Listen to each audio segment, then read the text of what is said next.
Bienvenidos a Entre Realidades. Hoy no vamos a hablar del feminismo cómodo, el que llena las redes y vende eslóganes. Hoy hablamos del otro lado del feminismo, ese que no siempre tiene los micrófonos, el de las mujeres racializadas, indígenas, migrantes, pobres, trans, el que no cabe en las marchas bonitas, el que incomoda porque recuerda que no todas las mujeres viven la misma opresión ni tienen el mismo acceso al poder. Hoy hablamos del feminismo interseccional, del que pregunta lo que pocos quieren responder. ¿A quién representa verdaderamente la agenda feminista? Esto es Entre Realidades, y aquí lo incómodo se dice. Detrás de cada pancarta hay una desgarradora historia. Detrás de cada grito y de cada manifestación se busca visibilizar una realidad que muchos aún no aceptan. Hay mujeres que alzan la voz en lenguas marginadas, que luchan contra la discriminación y que, aún sin altavoces, resisten día a día. Este episodio se adentra en ese feminismo incómodo, el que desborda los límites de las marchas convencionales y reclama un lugar para quienes han sido sistemáticamente silenciadas. En redes sociales destacan mujeres empoderadas, privilegiadas, mujeres con acceso a educación, haciendo uso de sus derechos. Pero existe otra realidad, las que no tienen manera de alzar la voz, las vulnerables, migrantes, mujeres racializadas e indígenas, las de bajos recursos y las violentadas. Según datos de la Asociación Católica por el Derecho a Decidir, en México, 23.2 millones de mujeres indígenas enfrentan pobreza, discriminación y violencia. 32.6% de estas mujeres ha padecido violencia física y el 29.6% violencia sexual según datos del Instituto Nacional de Pueblos Indígenas. En México, entre el 2021 y 2023, se documentaron al menos 231 asesinatos de personas LGBT+, de los cuales el 65% correspondió a mujeres trans. Este episodio se adentra en el feminismo incómodo, de las que marchan y cuya lucha es la voz de las que siguen relegadas al silencio. Y para hablar de esto no podría estar mejor acompañada. Hoy está con nosotros Megan Yaelia Ganza Montaño, tiene 23 años, es originaria de Hermosillo, Sonora, licenciada en Relaciones Internacionales, especializada en Cooperación Internacional para el Desarrollo, con formación en Derechos Humanos, Estudios Migratorios y Movilidad Forzada. Es fundadora y presidenta de He4She Sonora, una organización juvenil que trabaja por la equidad de género vinculada al movimiento global He4She y ONU Mujeres. Pero sobre todo Megan es una analista e investigadora profundamente comprometida con los derechos humanos, la migración y las violencias de género. Megan, un gustazo tenerte aquí, ¿cómo estás? Muy bien, muchas gracias por invitarme, de verdad que es un honor estarte acompañando y pues siempre un gusto verte. No, yo sabía que al hablar de este tema, que ya lo platicaremos más adelante, no podía haber una mejor invitada que tú. Creo que tienes experiencia en eso, tú lideras un movimiento He4She, que aquí ha venido a aportar mucho. Creo que antes de entrar en materia, cuéntanos qué es He4She. Bueno, He4She Sonora es una organización, como ya nos dijo Mariana, juvenil. Está conformada ahorita por 11 jóvenes que trabajamos en distintas áreas de acción, como lo son la diplomacia, las leyes, los derechos humanos, también incidimos en política, acción climática, arte, hacemos un poquito de todo. Y pues vino a cambiar esta imagen justo de que la equidad de género es solamente un asunto de mujeres. Vino a traer a la mesa que las responsabilidades deben de ser para todos, todes y todes, porque los derechos deben de ser para todos. Entonces, nosotros lo que queremos romper es esa imagen, ¿no? De que pues es que solo es responsabilidad de las mujeres y hablar también de las violencias que afectan a otros géneros y que pues esas personas también se involucren tanto en la conversación como en la lucha. Ok. Miren, creo que por más, ahora sí ya entrando un poquito en materia, creo que por más que a veces queramos hablar de un tema, hay que comprender que todos estamos como en distintas posiciones, ¿no? Y que a lo mejor hablar de algo que suena tanto como el feminismo, más en esta época, podemos pensar que todo el mundo lo comprende o que en sí todas las mujeres comprenden como el término feminismo.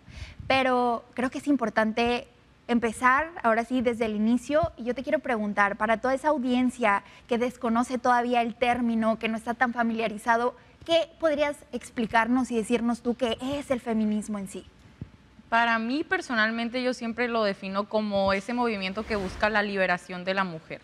Porque yo creo que lo que busca el feminismo es que tengamos el derecho a decidir y que seamos mujeres autónomas, tanto dentro de cualquier espacio que ocupemos, ¿no? Y que ocupemos esos espacios, tanto públicos como privados, que tengamos ese poder de decisión y que no seamos perseguidas solamente por ser mujeres. ¿Y por qué consideras, creo que te ha tocado escuchar estos comentarios de, están en el 2025, no morras, ¿por qué siguen hablando de feminismo cuando sí, a lo mejor ya hay más acceso a una equidad, una igualdad? ¿Por qué necesitamos en este 2025, en esta era, seguir hablando de feminismo? Sí, claro. Hay una frase que me gusta mucho, que es de Simone de Beauvoir, que es una autora feminista, pues, que he leído mucho, que dice que nada más hace falta una crisis para que se pongan en tela de duda los derechos de las mujeres. Entonces, pues esa frase como que siempre me resuena, ¿no? Y en el feminismo decimos algo, pues siempre en las marchas o cuando hablamos de feminismo decimos que hasta que todas seamos libres, pues ninguna es libre, ¿no? Y estamos viendo ahorita que, pues como con el regreso de las derechas y con las crisis humanitarias que hay, pues siempre los derechos de las mujeres son los primeros que están en duda, ¿no? De que su derecho a opinar, su autonomía corporal, simplemente su seguridad en temas de conflicto, o sea, en zonas de guerra y así, pues siempre se está vulnerando a las mujeres, ¿no? Y así como tú dices, así como hemos ganado terreno, seguimos enfrentándonos a cosas que pensábamos que ya teníamos por hechas, o sea, que ya habíamos ganado, como nuestra seguridad, nuestro derecho a opinar, como vimos en Afganistán, ¿no? Que las mujeres ya ni siquiera pueden ser escuchadas en el espacio público. O lo que está pasando en Palestina, ¿no? Que ni siquiera tienen acceso a un lugar digno para crear una familia o simplemente para menstruar de una manera, pues, digna. Ahora empiezas a tocar ya temas que me rebotan a la otra pregunta de, ¿el feminismo es solo como para buscar la igualdad entre hombres y mujeres o en realidad hay algo mucho más complejo detrás? Bien lo mencionabas. O sea, ¿por qué o qué hay más allá de ese feminismo que busca como la equidad entre un hombre y entre una mujer? Yo creo que le das al punto cuando dices la palabra equidad. Yo siempre digo de que no es hablar de una igualdad, bueno, podemos hablar de una igualdad, ponle tú que en las leyes, ¿no? De que no haya una distinción, pero de todas maneras tiene que haber esa equidad y hacer esa distinción de como mujeres tenemos otros factores que nos envuelven y que nos diferencian socialmente de los hombres que tienen que ser, pues, puestos en la mesa, ¿no? Para legislar, para tratar un caso, para verlo con gafas moradas, como decimos. Pero, pues, si bien se busca esta equidad, pues hay muchas cosas que se tienen que alcanzar, como te decía, de que hablar de seguridad, hablar de educación, o sea, todas esas cosas se tienen que y hacerlo resolver de una manera más integral, ¿no? Y fíjate que ahora sí entrando un poquito más en materia, me acuerdo una vez que como que yo lo platicaba con mamá y hablaba, yo siempre he pensado que como que la vida es una carrera, ¿no? Y todos nacemos en la línea, todos estamos como en el punto de partida, pero hay otros que nacen o 100 metros enfrente o 200 metros detrás. Creo que en el feminismo pasa y ocurre lo mismo.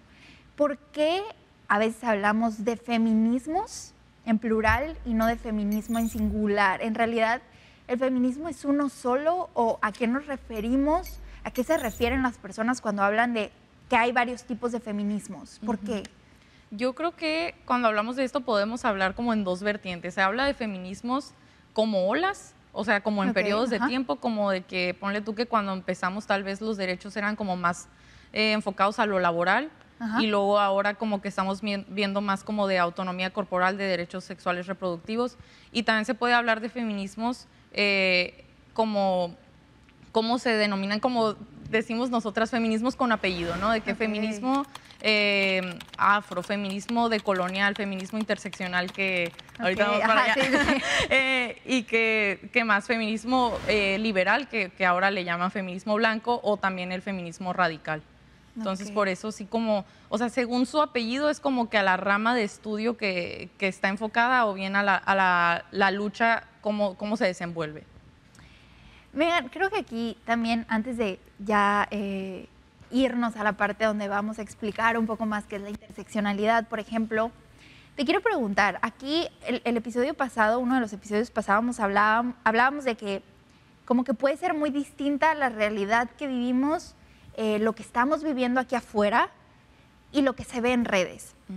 Creo, y lo he platicado con muchas personas afines al movimiento, aliadas, otras no tanto, pero sí que el feminismo a lo mejor ha venido a ser una respuesta también del capitalismo, de un mundo capitalista que ha comprado un poco el feminismo y lo ha hecho un mercado también.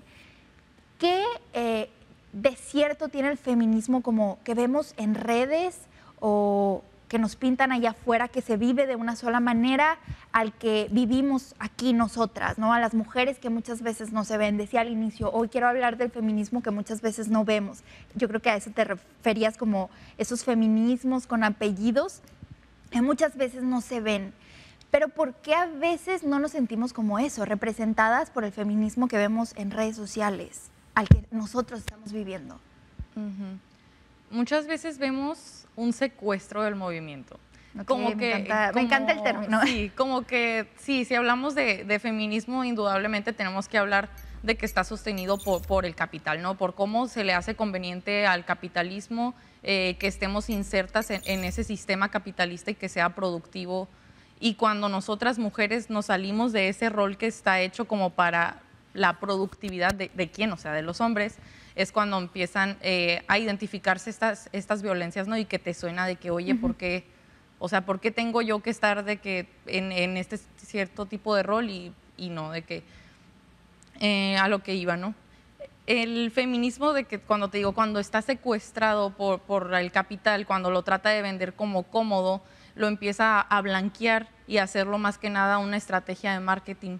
O sea, ahí cuando es cómodo el feminismo, cuando todas estamos como más visibles en redes hablando de eso, ¿no? De que en los meses del 8 de marzo. Y yo creo que sí, ahorita con el auge de la virtualidad y todo esto, las empresas han dicho de que esto vende. Y eso de blanquear es todas estas frases que hemos visto de girl power, de girl boss, de que todo esto de que le ponen brillitos y que, oye, yo siempre digo, feminismo que no incomoda es marketing. O sea, refiriéndome a lo que dijiste al principio de que vamos a hablar de lo incómodo. Pues sí, o sea, realmente las empresas, ya si te pones a hablar de lo más real, que es el feminismo, es una lucha por derechos, no para pues estar como exhibiéndose de que así de que con marketing, pues sí, eso es lo que hacen las marcas, ¿no? De que mercantilizarlo.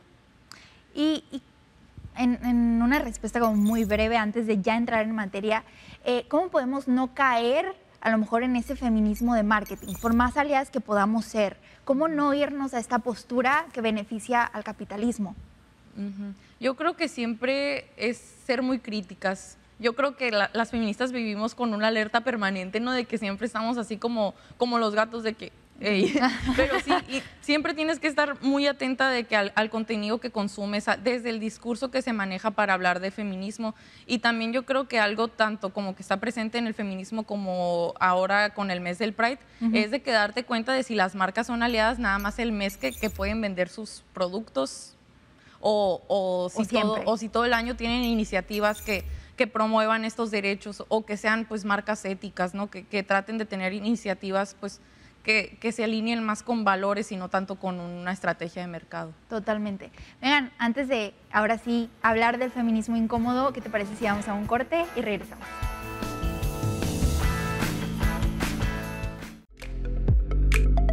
Amigos de Telemax, el día de hoy salimos a las calles de Hermosillo y le preguntamos a las mujeres qué es el feminismo y si se sienten identificadas con la manera de protestar hoy en día. Vamos a ver qué nos respondieron. ¿Qué es para usted el feminismo?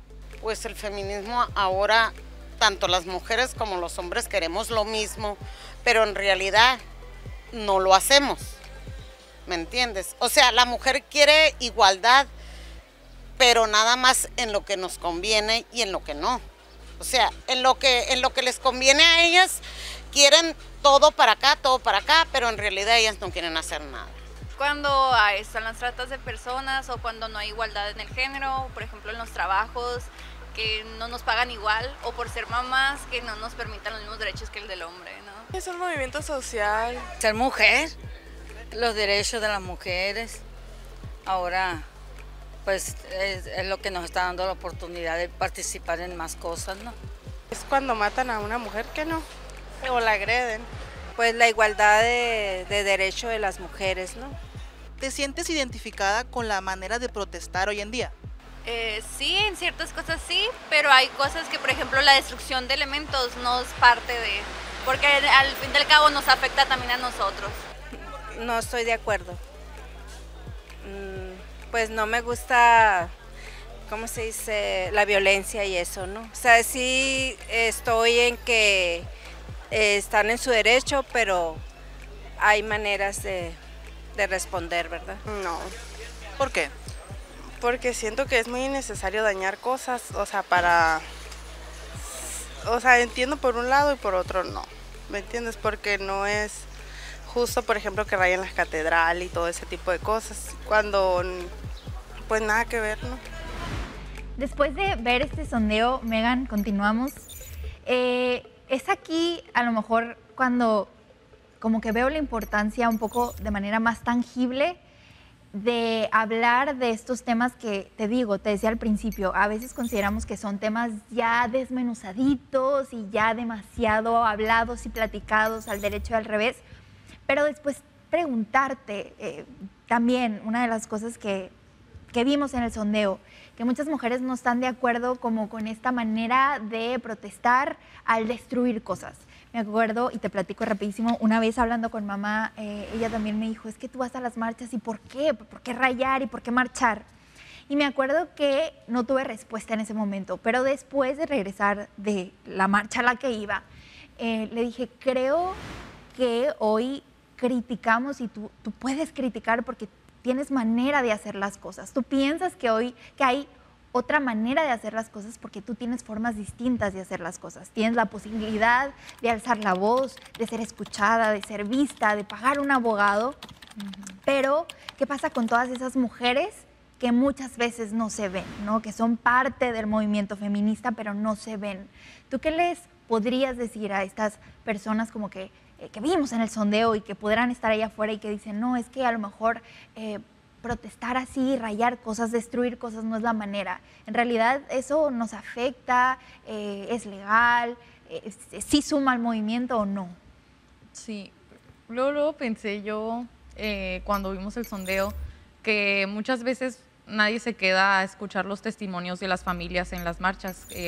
Si han ido a una marcha saben que al principio de la marcha las primeras personas que están marchando son los familiares de las desaparecidas y de las asesinadas. Y cuando tú escuchas esta rabia y este abandono del sistema que han sufrido estas personas, o sea, que nadie les ha dado respuesta, que no tendrían por qué haber sufrido de que una desaparición, un asesinato, y que menos tendrían que estar sufriendo de que un abandono por parte de las instituciones que se hicieron para protegerlas, pues sí te molesta mucho. Y de verdad que si te pones a revisar la historia, ninguna revolución se hizo pidiendo las cosas por favor. Se hizo desde la rabia, se hizo desde abajo, construyendo con la comunidad, con un enojo que nadie les respondía, que nadie les resolvía. Y si los monumentos que fueron construidos respondían a cómo se veía la sociedad en ese momento, pues ahora lo que está pasando es que no responden, o sea, no representan, así como mujeres dicen, no me representa cómo protestas, a mí no me representa cómo el sistema está tratando a las familias, a las mujeres, a las infancias, a las migrantes. Entonces, de que es una respuesta lógica, creo yo. O sea, se me hace más lógico responder con rabia que responder con indiferencia, ¿no? Humanamente a mí. Y, por ejemplo, eso te decía que a veces nos cuesta mucho, creemos que ya está desmenuzado, pero todavía nos cuesta entender términos tan indispensables dentro del feminismo. A veces menciono yo, por ejemplo, la palabra interseccional. Y a veces me quedo hasta yo misma como, ¿qué dijiste, Mariana? ¿Qué es interseccional? ¿Y por qué a veces es tan necesario? No a veces, siempre. ¿Por qué hay un feminismo interseccional? ¿Qué es? ¿Cómo se come? ¿Y por qué es tan necesario que exista? Sí, claro, como mencionaste ahorita que decías de que todas las personas nacemos como en una línea de inicio, Ajá. ¿no? Y como tú dijiste, hay personas que nacen más adelante, más atrás, y una persona no es solamente el reflejo de lo que es como físicamente. Una persona es su contexto histórico, o sea, en qué lugar nació, su contexto social, es mujer, es hombre, tiene familia, tiene mamá, tiene esposa, tiene hijos, es migrante, estudió, no estudió, o sea, siempre se tiene que ver a una persona como un todo y feminismo sin interseccionalidad es feminismo construido solamente para unas pocas. Interseccionalidad sería como esa herramienta que te permite diferenciar las necesidades y entender las vivencias que ha vivido, no nada más una mujer, también las personas, pero específicamente en las mujeres se utiliza para entender qué violencias están alrededor de esa persona según su contexto. Exacto, o sea, yo no voy a vivir de igual manera el feminismo que a lo mejor una mujer que vive en los márgenes de la sociedad, ¿no? A lo mejor a eso se refiere Sí, la claro. interseccionalidad, que yo no puedo pedirle un feminismo a lo mejor a una mujer hegemónica, que ya me dirás que es hegemónico, por ejemplo, a otra mujer que ha vivido en la pobreza tal vez, o ha vivido en la discapacidad, o sí, ¿no? O en condiciones que no son iguales a las mías.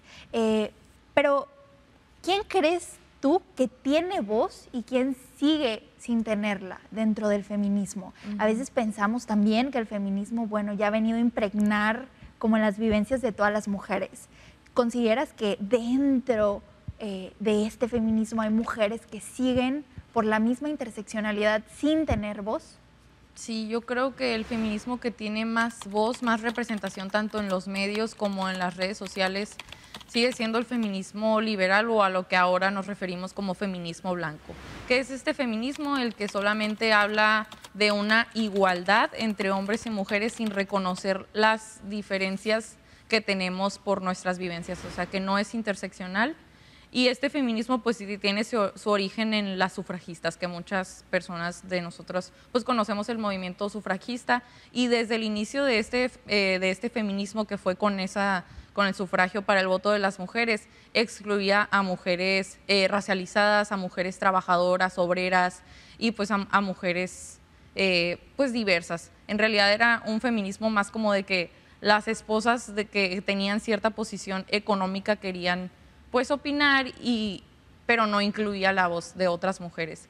Y yo creo que sigue siendo como la regla, ¿no? De que vemos a mujeres blancas, hegemónicas, opinando y con como el spotlight de esta lucha, cuando muchas veces a lo mejor los logros del feminismo no se han conseguido en esa manera, o sea, con esas mujeres o acuerpándose por estas mujeres. Total. Incluso muchas veces este feminismo tiende a ser pues una violencia, ¿no? Porque excluye, no es como incluyente o reconociente de todas las violencias. Y ya para ir cerrando, te dije al principio que se nos iba a pasar de voladísima el tiempo. No, y este tema da para mucho, ya tendremos una segunda parte. Pero ya para ir cerrando, quiero oír tu reflexión. ¿Cómo empezamos entonces a incluir a todas? ¿No? Esta frase del vamos todas. ¿Cómo en realidad incluimos a todas? ¿Cómo escuchamos a todas? Y en ese camino dejar de estar en la comodidad, sino hacer un feminismo como más revolucionario. Sí, yo creo que cuando dices tú vamos todas, también hay que nombrarlas a todas. Okay. Empecemos por ahí, nombrarlas a todas, y es un acto de resistencia muy importante el que si yo tengo la oportunidad de hablar, voy a mencionar a todas mis compañeras y lo que ya está haciendo para mí, pero que no es para otras, reconocer que sigue siendo un privilegio, que estoy en una posición de privilegio y que muchas mujeres todavía no han llegado ahí y que no se reconocen estos privilegios como derechos, o sea, siguen siendo específicamente privilegios. Y pues simplemente cuestionar así, como tú dices, hay que cuestionar todo. La verdad es que, sí, es que en el feminismo hay demasiada teoría, hay demasiadas teóricas, pero ya si tú quieres como salir de esa comodidad, de ese feminismo hegemónico o el que te venden, hay que buscar a autoras que sean autoras racializadas, autoras decoloniales, autoras que hablen de feminismo con apellido, porque feminismo a secas o feminismo liberal ya se quedó corto porque no es para todas. Me encanta. Creo que, como lo dije al principio, no podía haber una invitada mejor. Creo en este mensaje de empezar a buscar feminismos con apellido, que se salgan a lo mejor de los márgenes de algo que ya conocemos. Necesitamos empezar a cuestionar, como lo decía Megan, como lo decimos, todas las formas de lucha, las formas de entender las cosas, nuestras formas de vida. Y bueno, Megan, te agradezco muchísimo por haberme acompañado, por darnos esta cátedra de información. Yo sé que fue de mucha ayuda para las mujeres que todavía tienen dudas, y no solo mujeres, ¿no?, sino toda la sociedad que todavía tiene dudas de qué es el feminismo, cómo se come. Entonces, muchísimas gracias a toda la gente que nos acompañó allá en casita. Les mando muchos abrazos y nos vemos en el próximo episodio de Entre Realidades. Muchísimas gracias.